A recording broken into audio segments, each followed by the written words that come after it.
Secret na muna mga kapatid o hindi na muna isa sa publiko at hindi ipapaalam sa publiko yung mga magiging hakbang daw ng PCG o ng ating mga otoridad sa West Philippine Sea mga kapatid, no? Pabor ka ba dyan o dapat malaman din ng publiko? Kasi ang rason nila dito mga tol, kaya daw hindi nila ipapaalam sa publiko yung mga magiging hakbang ng gobyerno ng Pilipinas sa West Philippine Sea para daw hindi malaman ng China. Well, kung sa ganung titingnan natin mga tol, tama naman, 'di ba? Para hindi malaman ng China. Tanong, anong kasiguraduhan natin na hindi malalaman ng China 'yan? 'Di ba? Sigurado ba tayo mga tol na wala silang mga bayaran dito na mga magchuchuchu sa kanila, 'di ba? Anyway, itong video panonoorin natin ay mula kay John Reps mga kapatid, no? Ito, mga hakbang ng Pilipinas, hindi na ipapaalam sa publiko, mga aircraft carrier daw ng China, Amerika at iba pang bansa, maata to, no? Well, tingnan na lang natin to mga tol, panoorin natin. Pero bago natin to simulan, huwag mong kalimutan mag-subscribe dito kay John Reps mga kapatid. Nakalagay po ang link ng video panonoorin natin sa description sa ibaba. At bisitahin mo ang kanyang YouTube channel at huwag kang makalimut mag-subscribe. At kung bago ka pa lamang dito, syempre at trip mo yung mga ganitong klaseng reaction, commentary, opinion, criticism at kung ano-ano pa na may kinalaman sa ating soberanya mga tol. Tulad lang lagi nating sinasabi mga tol, bilang isang Pilipino, dapat aware ka rito dahil lahi natin to mga tol ha. Hindi to tungkol sa politika. Wala tong kung sino sinusuportahan mong politiko. Duterte ka man, Marcos ka man, kung ano man ang kulay mo, dilawan ka man, basta Pilipino ka, dapat may pakialam ka rito. At iisa lang naman din tayo ng pinaglalaban, di ba? So, huwag mo kalimutan mag-subscribe, alright? So, huwag na natin patagalin to. Panoorin na natin to mga tol. Nakalapit na umano ang barkong ipinadala ng Philippine Coast Guard sa Escoda. Ayon yan sa National Maritime Council. Pero simula ngayon ay hindi na umano ipapaalam ng Philippine Coast Guard sa publiko ang mga hakbang nito upang hindi malaman ng China. Magiging effective kaya yan? Sana, di ba?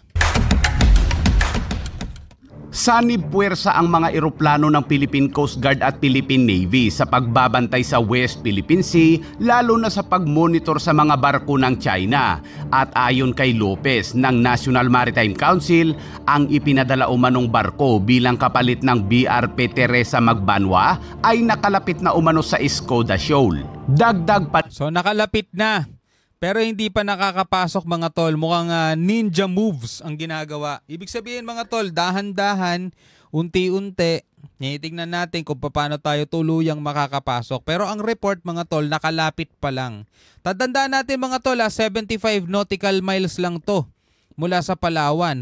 Yung bumalik, yung Teresa Magbanwa, mabilis lang nakabalik yun. Pero tayo mga tol, unti-unti, dahan-dahan, sabi nga slowly but surely. Siguro ang mga susunod na mababalitaan natin nasa loob na. Sana yun ang mga mababalitaan natin, no? Hindi yung tipong, barko ng Pilipinas naharang ng China, atras.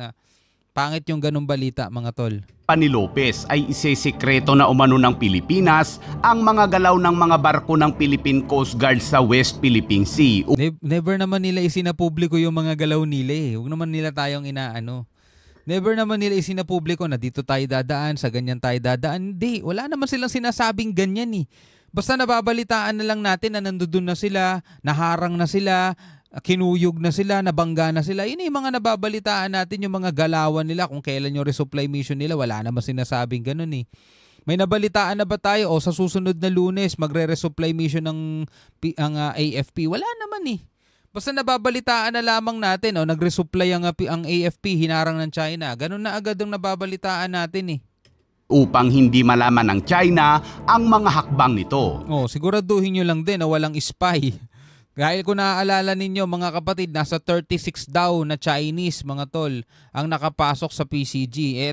Ewan ko kung natanggal na, alam ko natanggal na yung mga yun eh. Pero kung nangyari yun before, syempre may mga naging kaibigan na yan, may mga naging contacts na yan dyan. O posible pa rin yun mga tol. Maganda nga yung nahuhula sila kung saan.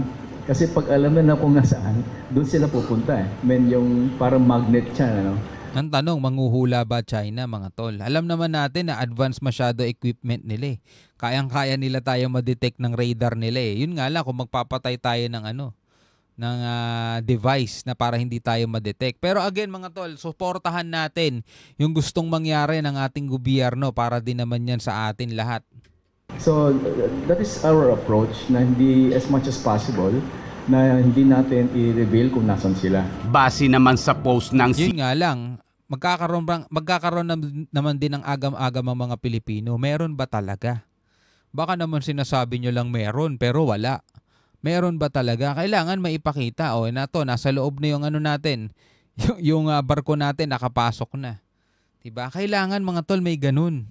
Light ay hindi na nila ma-detect kung nasaan na nga ba talaga ang ipinadalang barko ng Pilipinas sa Escoda, at malamang na nakapatay din umano ang AIS o Automatic Identification System ng barko. Pero kahapon ay makikitang isang barko ng China Coast Guard ang kumaripas palapit sa Palawan, habang dalawang barko naman ng Chinese Maritime Militia ang mabilis ding tumungo sa Escoda na tila ba'y may nangyayari. Pabor naman ang isang security analyst na si Chester Cabalsa sa bagong estratehiya ng Pilipinas. Labanan ngayon ito ng mga estratehiya, labanan ito ng operasyon. So, hayaan lang natin muna na gawin ng Coast Guard natin yung dapat nilang gawin. Ako, pabor ako dyan mga tol. Sa totoo lang, pabor ako dyan. Kaya nga abangan natin sa mga susunod na balita kung nakapasok na ba, kung nandudun na ba. Diba? Ngayon naglalakbay sila, tama yun. Wala munang ipapaalam para hindi malaman ng China kung talagang di nila malalaman. Nagpatay pa nga daw ng ng AIS di ba? Automatic Identification na device ba 'yon? Anong tawag doon? 'Di ba? Kailangan talaga mga tol, yung strategy natin mag-work 'yan. Lalong lumakas yung kanilang pwersa. Idiniin naman ni Yusek Lopez ang pride at dignidad ng Pilipinas, kaya hindi pa humihingi ng tulong ang Pilipinas sa Amerika, partikular sa pag-escort ng barko, at suportado naman ito ni Chester Cabalsa. Hindi porke may ganitong problema ay dudulong kaagad tayo. No? So meron tayong tinatawag na sense of pride o dignity as a nation, na kung kaya naman natin, tayo muna. Problema natin ito. Hindi kinakailangan na iasa natin sa mga kaibigan natin itong problema na ito.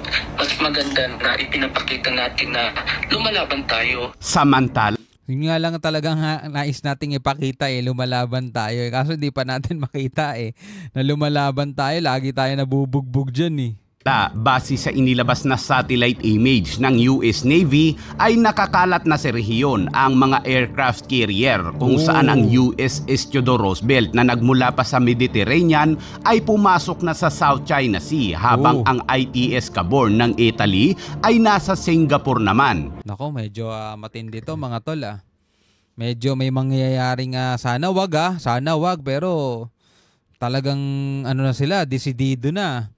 Nagsidatingan lahat dito yung mga aircraft carrier. Nakakakalat mga tol, talagang bantay sarado nila.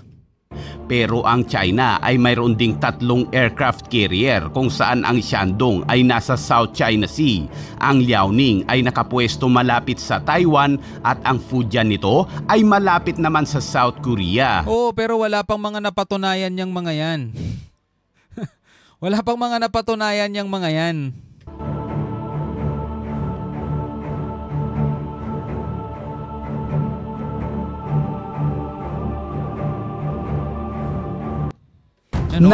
Kung may kita natin mga tol, di ba? Nagbabadya yung isang wag naman sana, no? Pero pag nagkataon, matinding labanan 'yan. Di ba? Pero ito mga tol, bago natin tapusin, kung ikaw ang tatanungin, pabor ka ba na hindi daw muna ipapaalam o isa sa publiko, mga tol, yung mga magiging hakbang ng gobyerno ng Pilipinas dito sa West Philippine Sea para hindi daw malaman ng China? Well, kung ako tatanungin mga tol, oo naman, syempre. Pero syempre mga tol, dapat i-update nila ang publiko sa kung ano na ba talaga ang nangyari.